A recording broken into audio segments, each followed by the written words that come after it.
गुवाहाटी में लगातार बारिश से सैलाब जैसी सूरत हाल पैदा हो गई है। कई इलाकों में पानी भरने से मामूलाते जिंदगी बुरी तरह मुतासिर हुई, जबकि डूबने से 3 नौजवानों और 1 खातून की मौत हो चुकी है। मकामी लोगों ने 4 तारीख को बनने वाली नई सरकार से अपील की है कि सबसे पहले गुवाहाटी के सैलाब वाले मसले को हल करें, क्योंकि हल्की बारिश में भी शहर डूब जाता है। तो गुवाहाटी में बारिश के चलते हालात बिगड़ते जा रहे हैं। तस्वीरें आप देख सकते हैं, जिधर नजर जा रही है सिर्फ पानी ही पानी नजर आ रहा है और लोगों को आने जाने में काफ़ी दिक्कतें पेश आ रही हैं।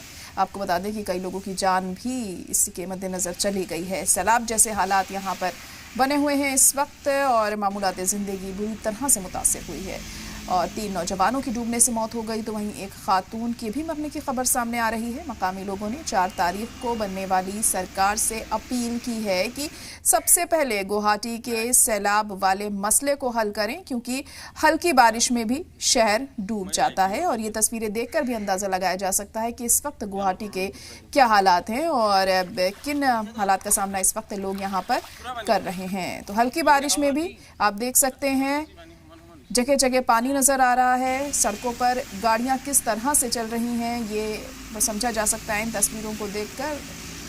और कब तक ये हालात बेहतर होते हैं ये देखना होगा। इंतजामिया को अहम कदम उठाने की बेहद ज़रूरत है। असम वासियों को मैं ये जानकारी देना चाहता हूँ कि जो जहाँ पर हैं, जो उनका मूलभूत समस्याएं हैं, वो सरकार को अपनी समस्या को जानकारी दे सकते हैं, क्योंकि सरकार वचनबद्ध है समस्याओं को समाधान करने के लिए। फिलहाल हमारे असम के अंदर बाढ़ आया था, जिसमें इस्लामपुर में भी काफ़ी पानी हुआ था और हम लोग को भी गाड़ी उड़ी डूब गया था। इसके बाद में एक समस्या है जबरा का यहाँ पर। तो मैं मंतूरी शर्मा साहब के साथ साथ यहाँ के मेयर, गुवाहाटी के मेयर मृगन सानिया साहब को भी अवगत करना चाहता हूँ। आप अच्छा काम कर रहे हैं, लेकिन आपके कर्मचारी कहीं कहीं पर अच्छा काम नहीं करते हैं। तो आपसे निवेदन है, हमारा इस्लामपुर रोड में जबरा घर घर से ला के फेंका जाता है रोड पर, वो लोगों को चलना बहुत दुश्वार होता है और वो जबरा जो है नाला में जाके जाम हो जाता है, जिससे आपको गड्ढा, नाला और नालियाँ भर जाती है और उसके लिए बाढ़ का समस्या समाधान होने में दिक्कत होती है।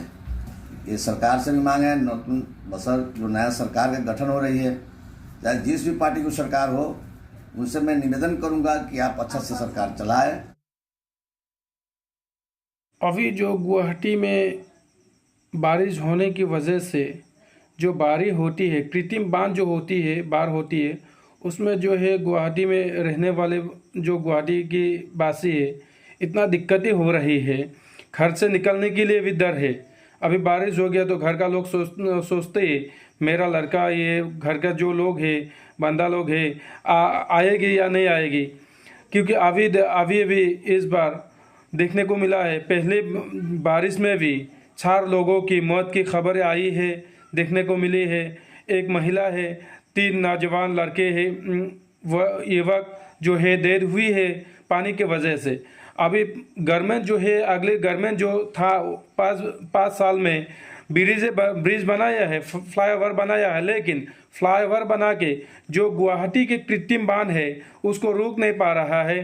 क्योंकि अभी जो फिलहाल 4 तारीख को जो रिजल्ट आएगी, उसके बाद जिसका भी सरकार हो, पहला काम गुवाहाटी में ये करे, कृत्रिम जो बाढ़ होती है उसको रोकने के लिए कोई भी व्यवस्था करे जल्द से जल्द। क्योंकि हम लोग गुवाहाटी में रहते हो और गुवाहाटी में रहने के लिए अभी डर की माहौल बनी हुई है। गुवाहाटी में लगातार बारिश के कारण जलभराव से आर्टिफिशियल फ्लड हो जाती है। इस बार 3 युवाओं की लाश बरामद हुई है जो पानी में डूबने के कारण जो आर्टिफिशियल फ्लड हुआ था, और 1 महिला की मौत हो चुकी है। कुल मिला के 4 लोगों की मौत हो चुकी है। देखा जाए तो गुवाहाटी के स्थानीय लोग जो खास तौर से नाराज़गी व्यक्त करते हुए अपनी प्रतिक्रिया जाहिर करते हुए कहा कि आने वाले 4 तारीख को मतगणना के बाद जो भी सरकार हो, वो खास तौर से गुवाहाटी के जो आर्टिफिशियल फ्लड है उसको रोकने की कोशिश करे, ना कि जो दूसरे प्रॉब्लम में लगे। क्योंकि गुवाहाटी में सबसे बड़ा प्रॉब्लम है अभी आर्टिफिशियल फ्लड। लगातार थोड़ी बारिश देते ही बाढ़ परिस्थिति भयंकर रूप ले लेती है और हर बार की तरह इस बार भी 4 लोगों की मौत हो चुकी चुकी है। लोगों ने नाराजगी व्यक्त करते हुए कहा कि इस बार जो पहला काम गुवाहाटी में आर्टिफिशियल फ्लड रोकने की कोशिश करना चाहिए। नए सरकार जो बनने वाले हैं उसकी अपील कर रहे हैं गुवाहाटी के खास लोगों ने। और देखा जाए तो इस्लामपुर हो या दिसपुर, सभी में अभी बाढ़ परिस्थिति भयंकर हो रही है।